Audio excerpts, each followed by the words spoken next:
So yeah, actually, we are going through our festival run, and we were going to go ahead and wait a little bit longer, but due to some changing circumstances, Dead Memories actually did just go ahead and hit YouTube. We just put it up on the channel today, and it is still going through other festival runs as well, but it has just recently been made public.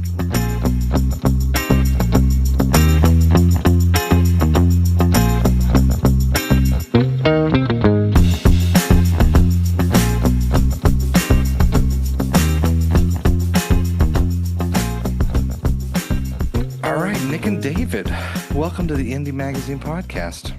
Thanks for having us, partner. Happy to be here. Happy to have you guys on this morning. David, I know we go back some years with an old job. Thank heavens we're not there anymore. But how did you two first get in contact? How'd you guys meet? I was looking for roles, like a lot of younger starting out newer actors do. We kind of go on Actors Access, backstage, whatnot, just applying for different roles that we find interesting or that can fit us. And I saw, Nick's posting for Dead Memories, and I thought this sounds awesome. As you and I know, I'm a big fan of the horror genre.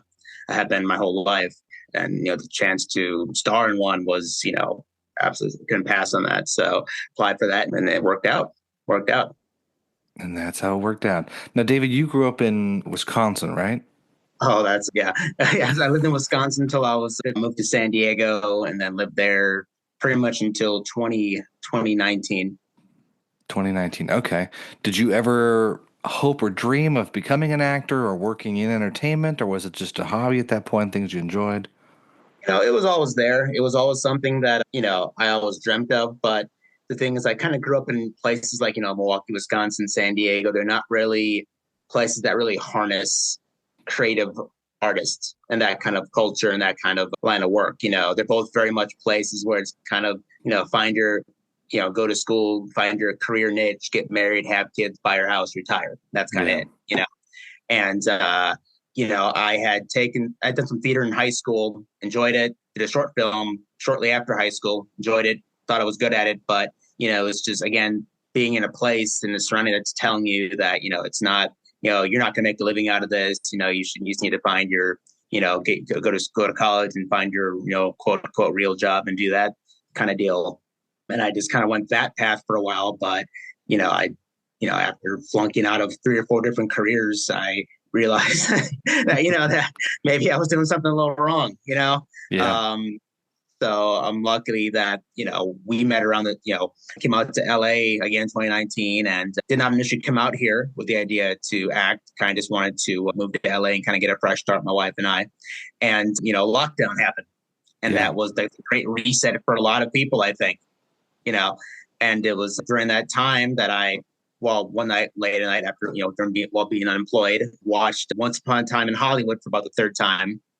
And that's when I thought, you know what? I'm going to do this. I'm going to go for this. That's awesome. And so, Nick, what about you? Me, I've actually been in Southern California my whole life. I've been in Orange County since I was little. So it kind of worked out being here, luckily, that I got into film. Yeah. I mean, growing up, though, I never knew I wanted to be a filmmaker.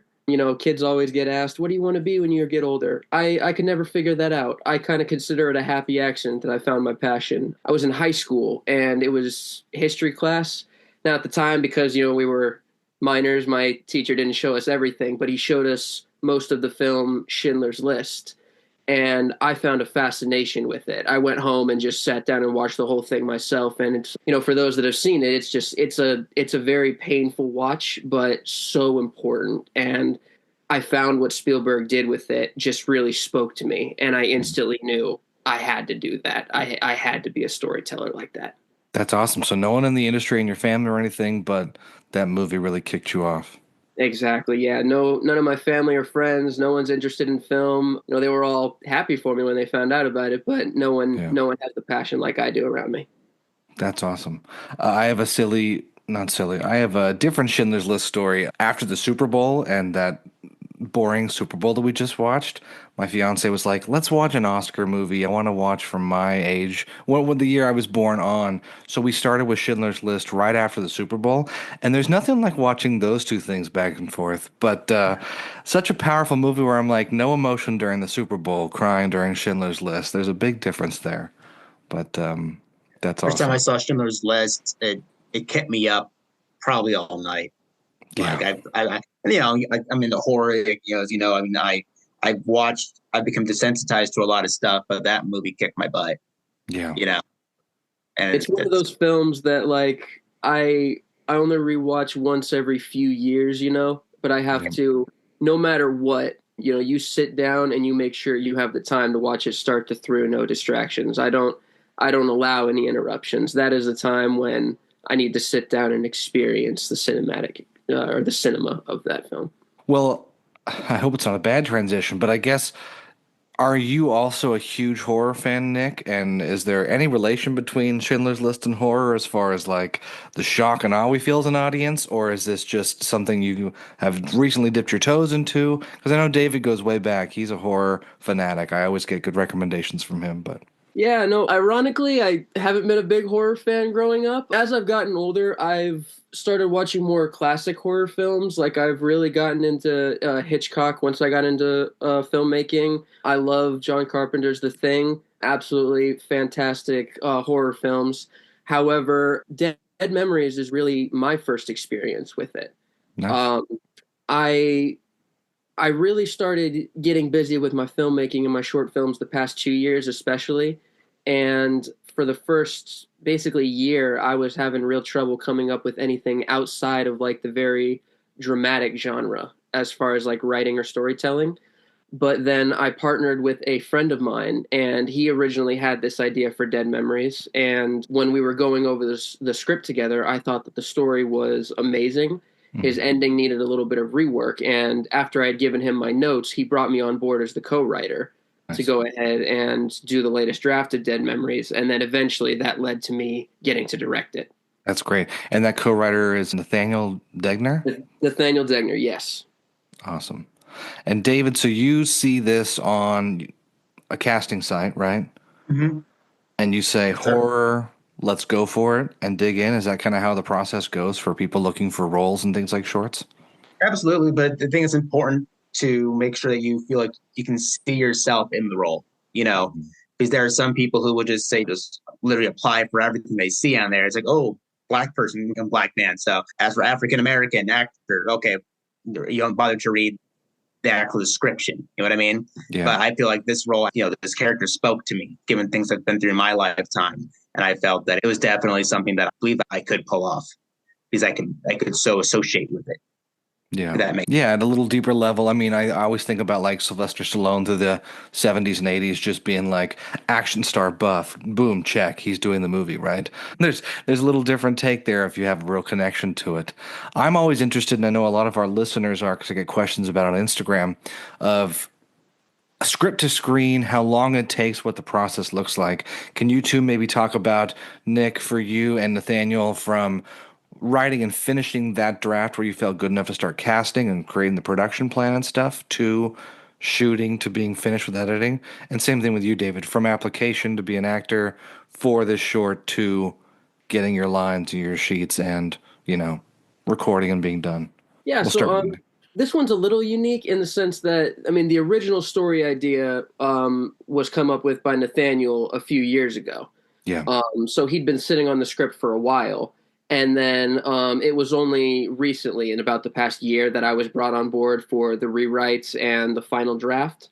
Afterwards, we had a discussion in which I was appointed as the director for the project. Afterwards, we spent about, I'd say, 4 to 5 months on pre-production, planning out everything, obviously raising a budget, doing all of our casting, just making sure that we had every piece in place. Production itself was relatively short, only lasted about 4 days total. They were very well thought out days, though, I would say. My cast and crew were absolutely fantastic. They made the entire process very easy for us. It was a very fun time. And then we spent another couple of months on post production.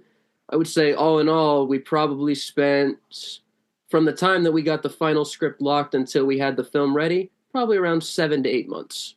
in my case, I applied for the role, and then I got the audition with self tape. And I remember the day I recorded it. It was a hot day. I was in a particularly great mood, and I had it in my mind that I had to record this. And sometimes I'll take a little longer, a little less time, depending on the audition, how much prep time is needed for it. But in this case, I just kind of felt the character and just felt the character's misery and just depression and just unhappiness and saw it in what I was going through that day.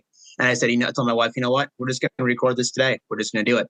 And that was probably one of the first auditions I've ever done where I'm like, dude, I nailed this. If they don't cast me, I know what to say. So, and that worked out. So that was great. But then we had it was just one meeting I had with Nick and his co-director. Oh, And then my assistant director, Yes, Michelle. Michelle, you think I remember that because my wife's name is actually Michelle. But, we had that meeting and it clicked right away and we kind of set everything up from there.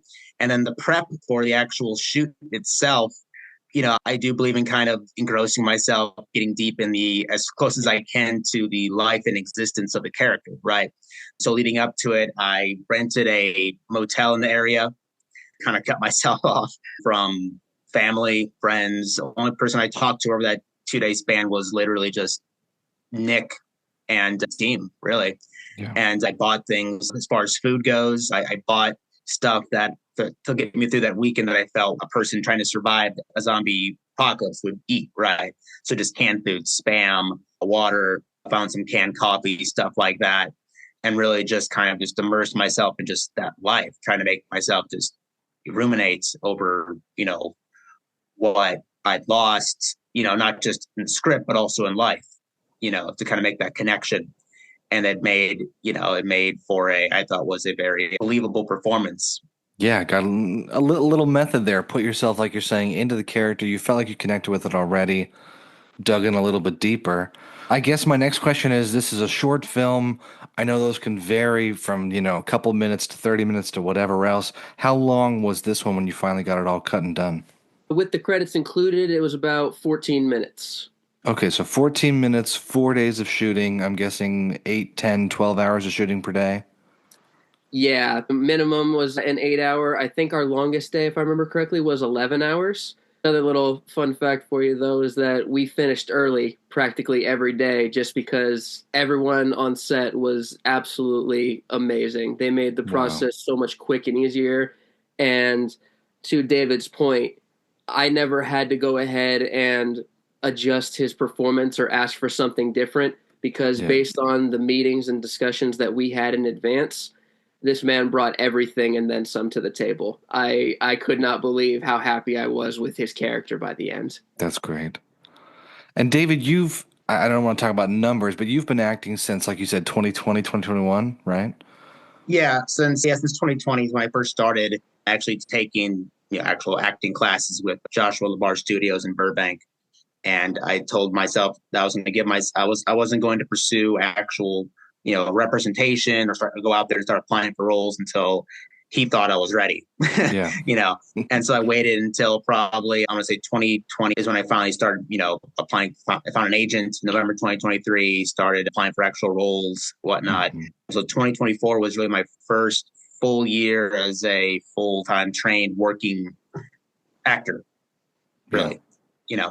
And did some theater this past year, done multiple projects. It's really been quite the year, quite the busy year, but a good year. And working with Nick was the highlight, definitely. Because it was not just it really was. It was a project that I thought I wouldn't be able to do that quickly into my career. To lead that quickly into first year in doing a lead in a movie with that kind of emotional depth and preparation necessary. It's really humbling to be able to do that quickly. And it was definitely quite the experience in a really good way. Yeah. Well, talk to me a little bit about the short itself, kind of the plot of the structure. I know you said Nathaniel kind of sat on it for a few years. You came in, Nick, and helped him shape it up and get into a little bit better space to shoot it. I always wonder, because you hear about I've been to a lot of film festivals where the shorts are like, oh, I met my dad at a diner to talk about my drug addiction. That's where the short came from. Or, oh, we had our first child and someone broke into our house. That's where this short came from. I wonder when it comes to like a zombie apocalypse, where it comes from and kind of what the emotions are and what you're looking for as an actor, but also as a writer-director of like, here's what we're trying to say or here's what we want to do that I think is going to catch someone in a unique way. Well, I know the original concept, at least being, zombie related and post apocalyptic, was because Nathaniel is a big horror fan and wanted to write a story like that. However, as it evolved, it definitely became more of a basically a personal message. The big idea behind it is that, everyone has a past, everyone has made mistakes, and you have to go ahead and face those mistakes. You have to face what you've done at some point. And that's really what the story is about, is that no matter how painful your past may be or what may have happened, you can't move on with your life until you've actually gone ahead and faced that.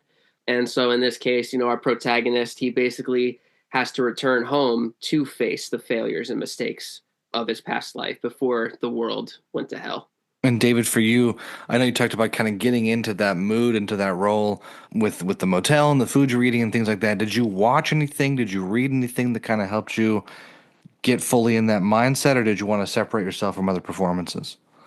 Yeah, I kind of wanted. I mean, of course, it's hard to this world of so many great zombies, so much great zombie related media has come out over the past. It's hard not to try to go back and kind of look at stuff like Rick or like Ben from the original Nightmare, Night of the Living Dead. But I tried to, as much as I could, just create my own, kind of character based on, not only the experience, what's given in the script, but my own experiences related to that, you know.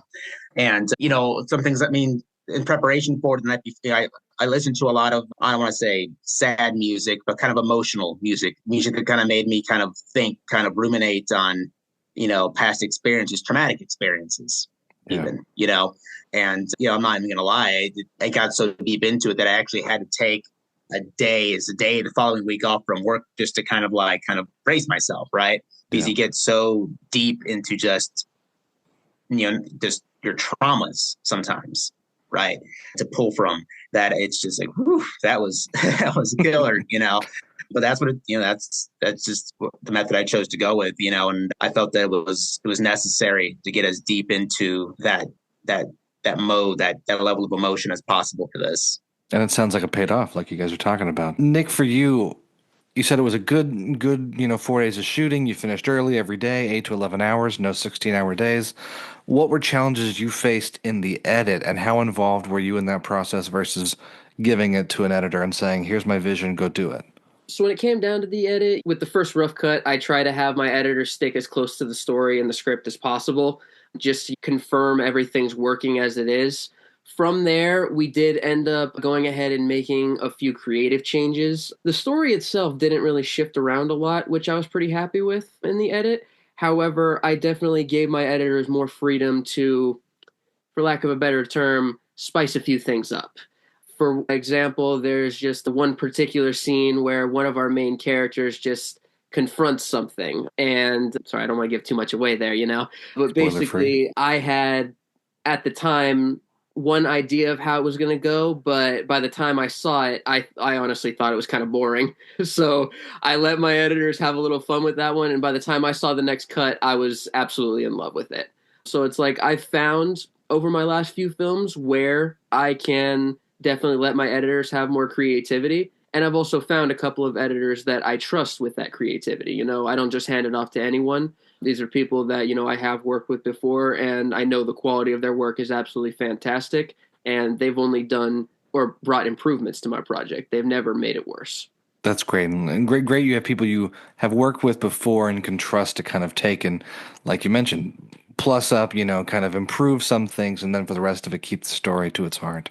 I know a question we often get is budget, financing. How do you do it? I've heard of all kinds of different people and their stories of, Kickstarters or otherwise, or finding a financier. How did you find the budget for this, and did it change at all from when you first made the plans, got the cast, to actual shooting and editing? Yeah, so when we had the script, we started kind of working out an estimated budget, and we had one number in mind. But as we got further into pre-production, we realized that number was not realistic. The budget basically ended up being about double what we originally thought, or what we originally thought it was going to be. We did go ahead and do, some campaigning and crowdfunding, and we did raise a decent portion of that. Beyond that, though, this particular project was partially self-funded just to kind of pick up the slack. But yeah, no, we did rely just kind of on some outside help in this particular case. Luckily, I mean, the budget wasn't so high that it wasn't manageable one way or Mm, another, like whether we got outside help or not. But because we are on a lower scale, we definitely still needed some outside help. for sure.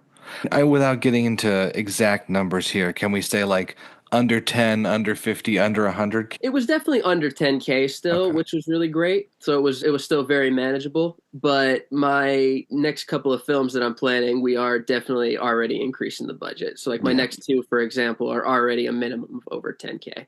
Nice. And good you can learn that like on this set with the 10K budget before you move on or under 10K. As far as lessons you both have learned, you learned a little bit about the budget. What are some lessons you learned from this shoot, David, that you want to take on the next thing you're doing?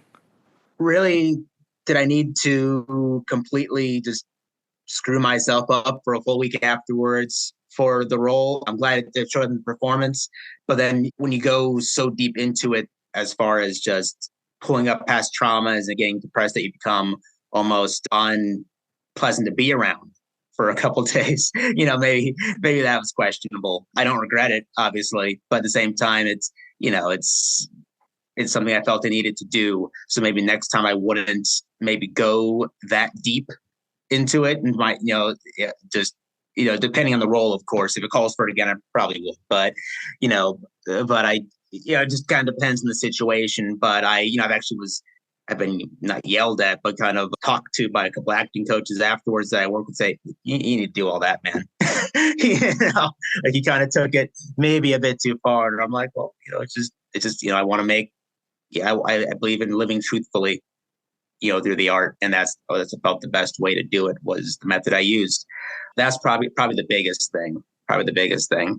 And a good lesson to learn, and I guess it's always something that, like you said, as you go to more roles, you can take each one as they come. But it sounds like you already mentioned, you put in the work and it came off correctly. It really landed. How did this do with audiences? I know in our text, David, you talked about how it's been to a couple film festivals, but yeah, how did audience react? How did film festivals react? How have people close to you that you've shown the film to kind of reacted to it and the performances and how it ended up?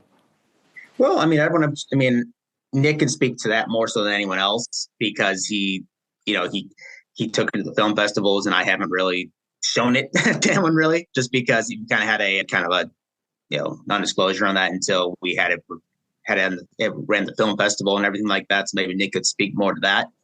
But people I've spoken to, like Nick, who seen it, obviously he's been nothing but positive about it, and that's was at the end that's my biggest. I want to make sure that the filmmakers are happy with my performance, and I'm happy. Those are my two biggest things for me. Audience. I want people who see it to be moved by it and appreciate it. But at the same time, it's more about fulfilling the art, the way I see it and the way that the creative team sees it. Yeah. And that's what's more important to me than really anything else. For sure. And Nick, for you, yeah, when did you first start taking it to festivals, and which ones have you been to, and talk a little bit about that? Yeah, so I've only been to a few festivals so far, such as like the Hollywood Boulevard Film Festival and the LA International Underground Film Festival. So far, it's been pretty well received. People have really been enjoying the story. They've been very moved by it, which I was very appreciative of, because though it is a horror story, it definitely has some very dramatic elements still, so it definitely I was hoping, people were going to go ahead and feel a certain way, and it definitely seems like they are. Everyone that I have shown it to, either privately or publicly at a festival, again, they've been enjoying it, and I've just been so happy that they've been engaged in the film. Like Yeah. as a storyteller, you really want people to be. You want them to have questions, and you want their eyes glued to that screen. And so far, I felt like I've been getting that effect. That's great. And I guess I always want to know about the life cycle of a film or a short film. Once you've been to enough film festivals or you're working on other projects, where does this go to live? Is this something where you would put it on YouTube or Vimeo or try and sell it to Screenbox or some other place that kind of shows these things, or what's your hope for that? So yeah, actually, we are going through our festival run, and we were going to go ahead and wait a little bit longer, but due to some changing circumstances, Dead Memories actually did just go ahead and hit YouTube. We just put it up on the channel today, and it is still going through other festival runs as well. but it has just recently been made public. I'll make sure we link that in the show notes. Dead Memories on YouTube. Let's talk for a second about horror and the industry itself and things like that.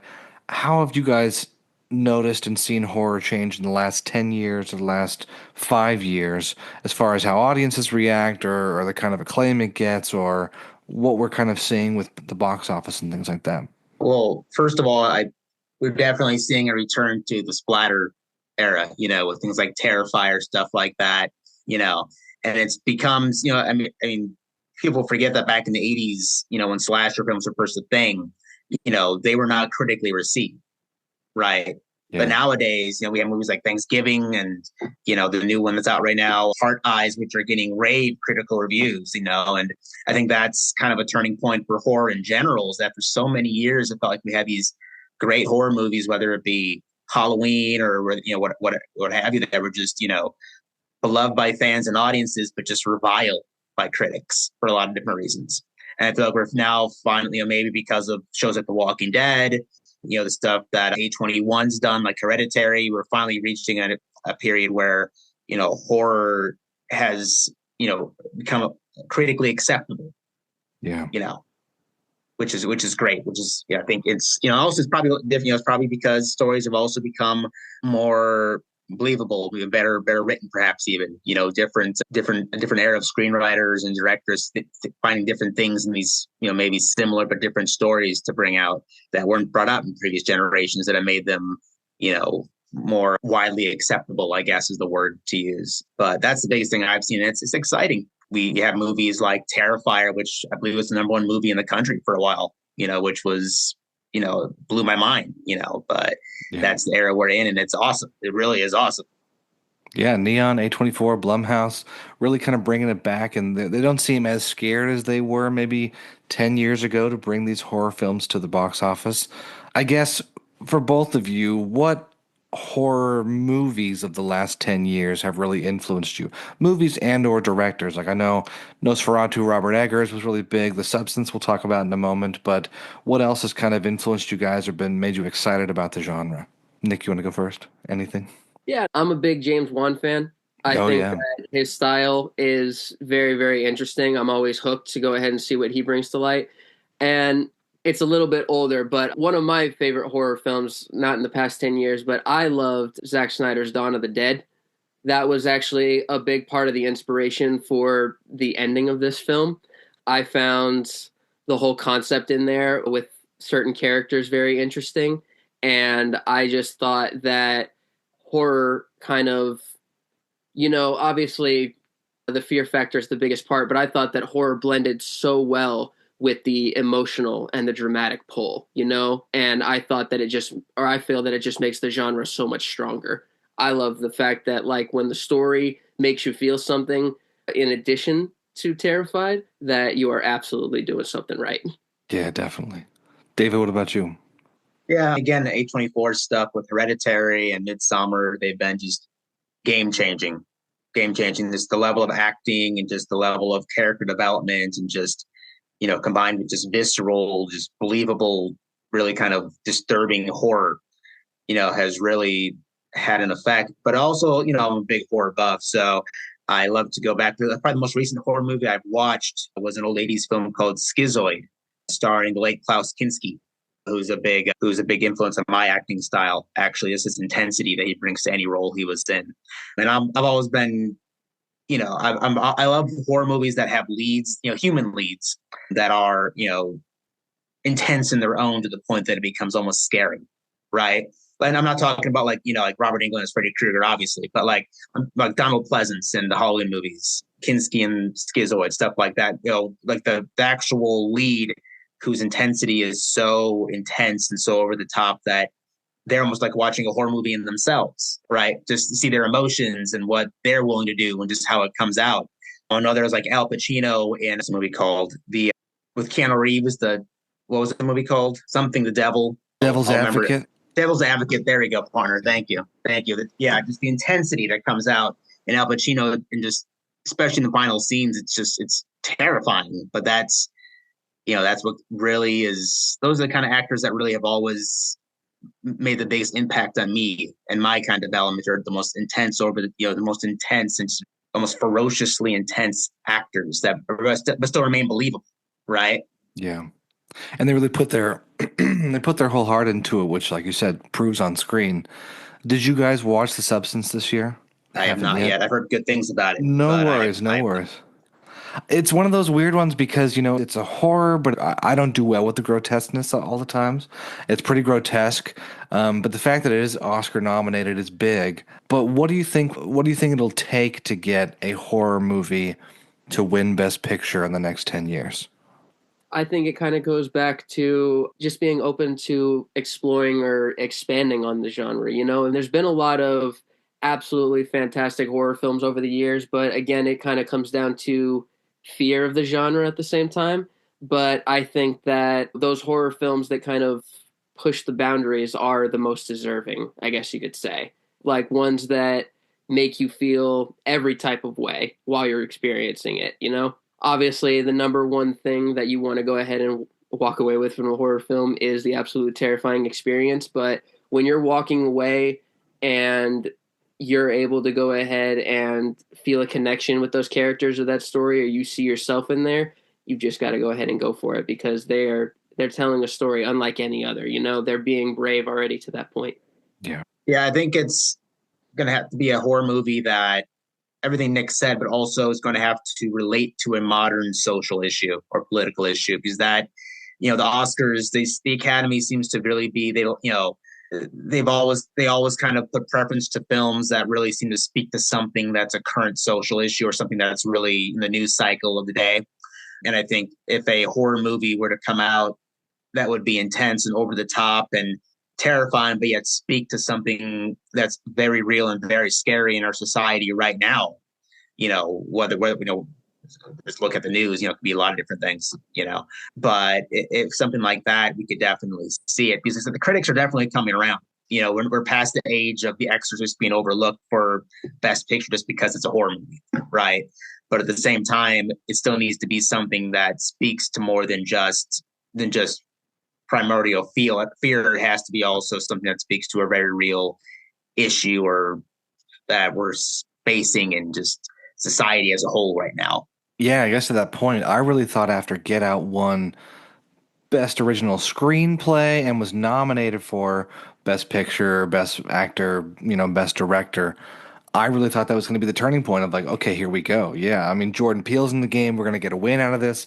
And then we haven't seen that recently. But like you said, those A24 films, those Neon films, Hereditary, Midsummer, they're all in that, close area, I guess you could say, the closeness to this Best Picture nom or Best Picture win. So hopefully we'll see something like that soon.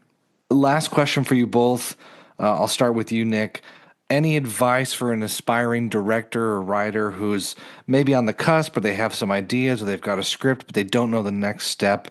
Can you tell them just one or two things that are going to help you get over that hump from I have an idea to I'm starting to make something? Yeah, so if you have an idea and you want to go ahead and make it, I just encourage you to really start talking to like-minded people. The biggest thing or the biggest or most helpful thing that I've found is meeting people who have a similar passion.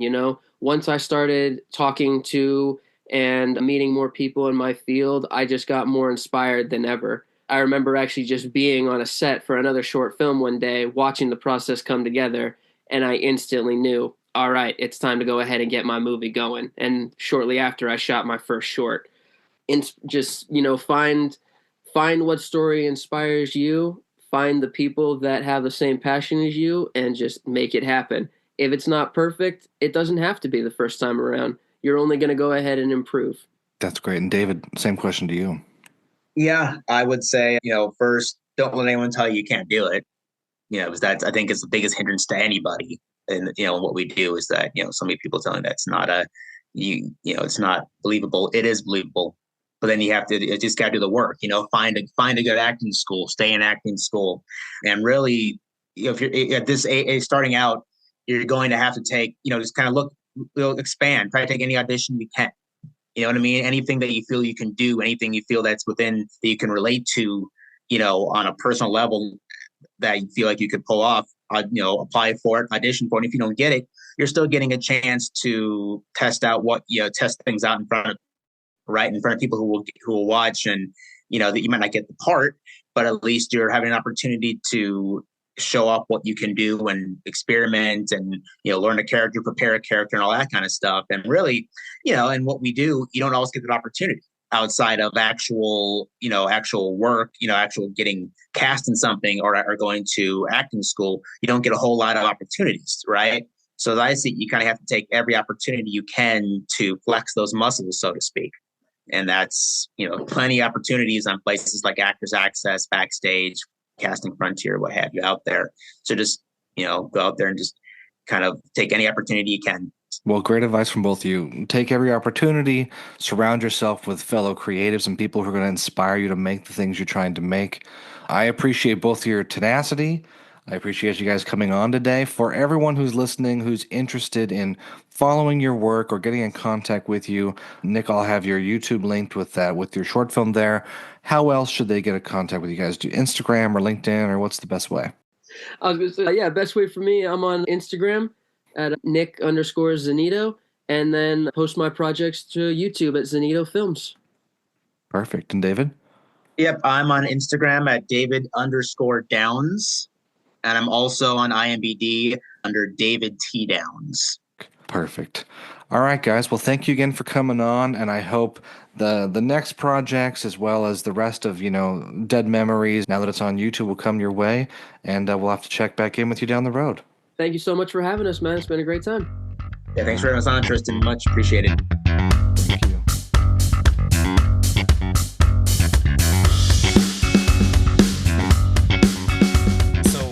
Babysitting this week, which means I'm behind on all the podcasts I normally listen to. Wonderful. So we're like house sitting / babysitting and taking our whole family with a dog. I don't know if you knew I had a dog now. I don't, but congrats on the dog. Yeah, puppy still. And trying to acclimate her to not eat apart a house that isn't ours. Wonderful. Okay, you got your hands full. I'm behind on my podcasts. It turned out well. That's because Pro edited it together, right? Well, pro program. Descript. You can now sign up with a link in our bio. Hey! We do have with a partner purple program mattress. with a purple mattress. Let's talk a little bit about horror movies. Can we get into it? I know time is short. For everyone who's listening, we just had our interview with David and Nick talking about their indie horror film they've just done, or indie horror short, taking to film festivals and things like that. So I wanted to have a horror bookend today to talk some horror movies that people might have missed in the past 6 months to a year plus that are gems that you really like. So let's start in that horror short category, because I feel like this is around Oscar time that you and I are talking. And so the Oscars bring out, when you're trying to check all those things off your list, sometimes you get to the animated short and the live action short, and they're the hardest to freaking find. Some of the international features do a better job of making themselves available to an American audience than these shorts do. Like, they're either literally on YouTube for free or only were delivered to 17 people, and those are the ones that made them added to the Oscar shortlist. So sometimes those are the most elusive, but the shorts are fun, and shorts are interesting because, especially horror shorts, you can do really exciting things. And that ties into the first movie that I want to talk about. So sometimes horror works better in a short format. My favorite all-time horror short movie is Lights Out. That was then turned into a feature-length film. And the feature-length film I thought was very, very good, like 4 stars. But as a short, it captured exactly that kind of horror. So the first movie I want to talk about is a Netflix original. And sometimes Netflix just churns out horror. And one so it's very easy to slip under the radar. When you first gave me the assignment of horror that maybe not everyone has seen, Netflix sometimes just slides these in there. And so Don't Move is a movie that was released by Netflix last year, and it is about as short as feature-length film can get. It's an hour and 31. If to be feature-length, you gotta be an hour 30. This is an hour and 31 minutes on Netflix from when you tee it up to when you stop. And it is in the vein of Gerald's Game, where it's very isolated and stuck, and maybe would have worked better in story, written, or short form, but it's still a good feature-length movie. So the plot of Don't Move is that this woman is in a bad place at this time. She goes up to the top of a mountain, presumably maybe to unalive herself, as the children are talking nowadays. And she meets this man who's also up there at the same time. He followed her there, and he captures her with intent to capture and rape and whatever it is that you do. And he has drugged her at some point with something that makes you not able to move. So in Gerald's game, right, this couple, and you're stuck there and you can't move, and a lot of it's going on in the mental side. With her, she she keeps a little bit of her bodily function and keeps moving for a little bit until she's frozen, and then she's kind of like carried from set piece to set piece. But it is a very just like, this one person can't move, can't act either, right? All the acting has to be in the eyes. And it's just the stuff going on around her and the horror that takes place. Don't Move, 2024. Yeah, I'll link in the show notes on Netflix. The elevator pitch for me is a diet Netflix original version of Gerald's Game, even though Gerald's Game was also a Netflix original for that matter, but based on a Stephen King book. Don't Move, good acting. That's got the guy that I know him personally from looking like Schmidt from New Girl, and he was the guy in Big Short. He was one of the many in the ensemble in The Big Short.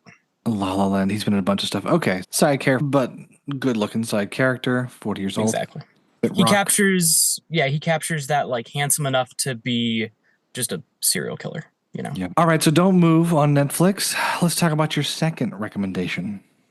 This one I truly believe in, right? This came out slightly before my October marathon last year, and it almost made the list. I didn't get enough 2024 in my October horror movie last year, and this is one that I wanted to make it. I heard good things, and then I finally got around to it, and it was wonderful. It is Longlegs, that's available now on Hulu. This is the story of a serial killer from the 1960s with a healthy amount of demonic possession thrown in for good measure. An amazing performance by the craziest, the wonderful Nicolas Cage, who will just do one of the... I talk about, like, the pitch for Don't Move is just Netflix does one of these every so often that's pretty simple, pretty cheap, and it's just good horror. It's the kind of thing that you can get your mind around. Nicolas Cage does one of these every so often where it's just the most bonkers thing that you can possibly imagine. And he goes all in for it, and everyone else is all the better in the cast. Okay, can you tell us more about Longlegs? Only because this is a divisive one. I've had so many people who didn't like it or had such issues with it or thought it was overhyped by industry folks or whatever, and then they watched it, they didn't love it. Why all the back and forth on this one? I was able to come in with a little bit tempered expectations because I'd heard some similar things where I didn't need it to be Barbarian or Hereditary, right? And then as you do when you finish a movie, you go on Letterboxd and you see what all your friends and followers and the people that you like have to say about it. And the first review I clicked on was from a buddy of mine that I used to do a podcast with through something else. And his first line of the review was, if you think this is going to be Hereditary, you're in for a big... Okay, but I didn't. Hereditary is a different thing. Yeah. And that's kind of on you for taking those kind of expectations into a pretty low grounded, when you went into Hereditary for the first time, you weren't thinking, someone didn't tell you this is going to be The Shining. So boy, it's going to be, it's maybe even like more stylized than I normally go for. Like it didn't itch an exact niche in me. It's not a 5-star in my personal books, but man, it's crafted so well. And it's got some vision that goes to it. And it's something that it does enough different things. I don't think I've seen it before. I've seen a lot of horror, right? I don't think I've seen a take quite this way with this like combination of elements and ingredients. It does a very good job at combining that 60s like Satanic Panic style where when we do flashbacks, it changes your aspect ratio and kind of makes you look like you're watching on a 4:3 TV, curves the edges a little bit. And has these chapters that it divides it up into, but also in between, it's just got some nice stilted dialogue, makes you uncomfortable. Again, every time Nick Cage pops up, it's awesome. And again, it's not Mandy, but I think it's also almost like basically as good. It's just a totally different thing. Horror fans sometimes get into this problem that sports fans, it's around the NFL Combine right now. And so in order to get our brains around who these guys are, if you haven't been watching college football, you make these lofty comparisons. Like Ashton Janty, oh, what's his comp? It's Alvin Kamara. It's Christian McCaffrey. It's, okay, well, he's different, and he might be better, but he might not be. And when you make comparisons, you're setting yourself up for not the best experience when it comes to watching media. And so Longlegs is good, and you don't have to compare it to something to be able to figure out what it is. It's a very good, unique thing. Serial killer, satanic panic, actual Satan, and drama, and FBI trying to solve a thing. It's good. What more could you ask for? You really hit on something there about expectations being the thing that can ruin an experience for you, more so than just taking it at face value and saying, someone made this. This is cool. I'm going to cut. I'm going to share my screen just so you can see the study. We were pitched something that I want to show you. So we were pitched a story that I didn't have time to sit down and write much on yet, so we're going to include it right now with our bookends. We're looking at horror. This guy's written a book about horror, and he talks about how... It looks like a college thesis is what this looks like. It's got graphs and small font. We got graphs and small font, so I'm just going to jump a little ahead. Horror movies as a percentage of all movies produced by 2021 is up past 12%, which is kind of fun, where it like dipped. The lowest in our lifetime was 1994, just like 5% or so. In 2024, 55 horror movies were released in Canada and the US, the highest value recorded since 2000. And in 2024, horror movies accounted for 10% of the box office, which is double compared to 2013. Tristan, I was a one-time professional movie critic. Now it's my side gig. I'm mainly in the communications field. My major in college was statistics. And so when you show me graphs, I am digging, and I want to find what's wrong with them and where the flaws are. So when you say there's a dip in 94, that's coming off of Silence of the Lambs in 91. And I think in the mid-90s, horror was in a place where it was trying to be thrillers specifically instead. And so if there was a dip in 94, it's not because we weren't getting good horror that I like. It's because they weren't classifying them and marketing them as just schlocky horror, right? The slashes of the 80s had fallen off. The things that are easily identifiable as horror weren't being made because Jason was in his 10th iteration and no one likes it anymore. But thrillers were at an all-time high, in my opinion, in the mid-90s into the 2000s, and then peaking 2010 with Shutter Island. That's kind of where that arc goes and where that dip comes from, I would imagine. And I guess looking at some of the other graphs, obviously this author was writing for his own purposes. And he talks about like profitability and profitability. Let me make you horror movies. Yeah, let's go. As a first-time screenwriter, number produced. He talks about the profitability of horror movies by their IMDb user rating. And talked about the higher the IMDb user rating, the more profitable they are. It's like, okay, great. Oh, but let's compare this to next slide. So the next slide. If anything is any good. Compare a 4-star horror movie's profitability to a 4-star high-class drama or wannabe blockbuster. Yes. And what he's trying to assert is, he says horror stands apart from all other genres in having a negligible correlation between critical scores and profitability levels. So my question for you was, does that mean that horror audiences are just easier to satisfy or more open to the experience? What do you feel like as a horror fan and with other friends who love to watch horror? Do you feel like you'll just give anything a shot, or is it just that you're interested in how they do something, so it's a little more of an appreciation for the genre and the format? So horror is one of the last remaining bastions of a genre. Right, a lot of the other genres have just combined and muddled, and it's just action comedy everywhere nowadays. Yeah, every action movie's funnier than a comedy, from like got more written jokes than comedies in the 90s, and blah blah blah. But horror still tries to be horror, right? And rom-coms in the 90s into 2000s were also very purely rom-com, also, but we just aren't getting any of those anymore. And so it's hard to see a place where, if you have an itch and you as an audience member really want a specific kind of a movie, horror is one of the few genres left where if you go into a horror movie, you feel like you're going to get a horror movie, and it's not just turn on Netflix and they categorize things, but you see B movie in critically acclaimed, or you see everything's just kind of everything. It's whatever. So horror audiences still just want to see horror movies, and so they will watch subpar horror movies because at least they're horror, versus like comic book movies, you get whatever, all the other genres just muddle. But two, when the Fast and the Furious movies were coming out, right around Fast 5, yes, they did get significantly better, but also critics learned to take off their critic glasses and just award these movies and judge them based on what they were presenting to them. I don't know why critics as a whole came together in the year of 2013 or whenever Fast 5 came out and decided that we just were no longer going to judge these on the scale of Citizen Kane, but we were going to judge them on the scale of dumb. And then so critics scores start going up for bad movies. And for some reason, critics still have a bugaboo in them about horror. And they do not reward horror based on what they are coming to the table with. They still judge horror against high-class thrillers or other things of the like next door genres. And so those are some of those reasons. I was going to say, Fast 5 was 2011. I remember, you're going to crack up. I saw it 4 times in theaters because I was getting ready to go on my mission. There was nothing else going on. And I'm like, let's just keep going back with different friends. I saw it so many times. I cannot tell you the plot of that movie. It doesn't matter. It was, I know they drag a safe between 2 cars at the very end through the city block. Yes, sir. I know it was Stimulus Tuesdays at the movie theaters. You had to go. To your point about critics holding out on horror, I was talking to Joe for the Oscars episode that's already been published. And we both were talking about our own blind spots, and that being one of them. I watched Substance this year. That's body horror, but I don't think it is horror. Maybe it is. You get to Nosferatu? That's the other one that's like I didn't get to Nosferatu yet. It's on my list. But that's more of an Eggers. Honestly, Nosferatu feels more in the line of The Northman, which you loved. I loved, than it does like any Dracula movie that it could be compared to.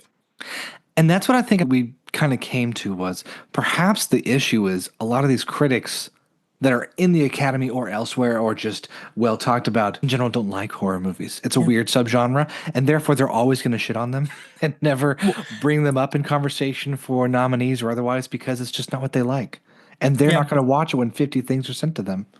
And this has been the year of social media shaming the members of the Academy that are just publicly acknowledging that we're not watching all of the movies anyway. So if they're not even watching movies that maybe they would like if they found time in their day as millionaires, then they're definitely not going to watch things that they aren't already predisposed to like. And so horror fans thought that like here in the A24 era in the late 2010s, early 2020s, when we were doing elevated horror and Suspiria and Hereditary and The Vivitch, we hoped that would crack into and like we could legitimize ourselves in the eyes of the Academy.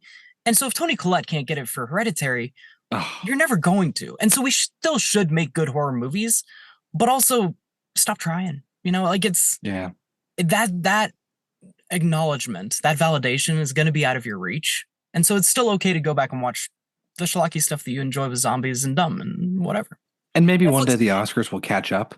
But until that point, enjoy what you're already watching, like you're saying. And Netflix is still churning them out. Like I started this whole thing with the reason we're getting so many horror movies is because they can be made with such low budgets. And so many of these streaming services are craving just content to put on the tiles.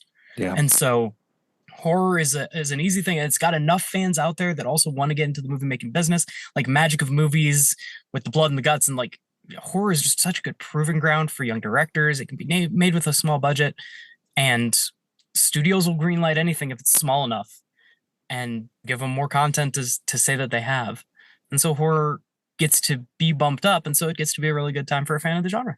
I was just trying to prove you correct by doing quick Google searches. Like you said, Netflix, you Google Netflix horror, it's Don't Move, it's The Ritual, it's Outside, Yellow Jackets, The Unknown Man, Alone, Watchers.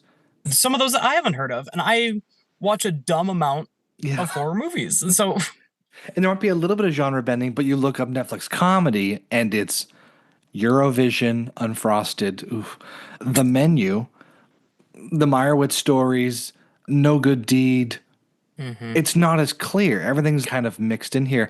I mean, The Wonderful Story of Henry Sugar, I wouldn't classify as a comedy. I don't know what it is. It's just Wes Anderson. Or like Will and Harper. That's a documentary about Will Ferrell and Harper from SNL and about being trans in America. Perhaps there's some funny elements to it, but I doubt it's a comedy. And so many movies just have to have modern jokes thrown in. So it's finding out what's a comedy and what's a lot of other things. The Guardians of the Galaxy effect. Joss Whedon in 2012, even with the Avengers, mainstreaming his particular comedy ilks right, that he'd been doing since Buffy and Firefly and Dollhouse. And so all of a sudden that becomes mainstream because everyone saw Avengers, Guardians, boom, to the moon. And now we get the Gunverse when it comes to DC, so there's no sign of slowing. Which, okay, yeah, that's a conversation for another day. But Snyder wasn't bad because he wasn't writing enough bad jokes. Snyder was bad for a lot of other reasons. So we overcorrected and we didn't figure it out. Nope. But you're right. Conversation for another day. Let's wrap it up there. We have the 2 movies you've mentioned linked in the show notes for anyone who wants to watch. And the whole point of this podcast is that there's a million other ones. So like horror you haven't heard of before, just fire up whatever streaming service of your choice. And there's like Tubi and free TV offshoots. There's one called Shout TV that I never even heard of until I was looking up stuff for what you told me about. Shudder, of course, is a horror fan's best friend. So it's out there. Horror is in a great place. Yeah, we've had directors on with their movies on Screambox. I know Screambox is great. The Substance is on Mubi. Go check out Mubi. They've got some of the things on there. So if you're looking to watch horror, you're a fan of horror, there's tons to watch. Thanks again for hopping on today, Cole, and have a good rest of your day, weekend, and watch more horror movies. We'll go do that right now.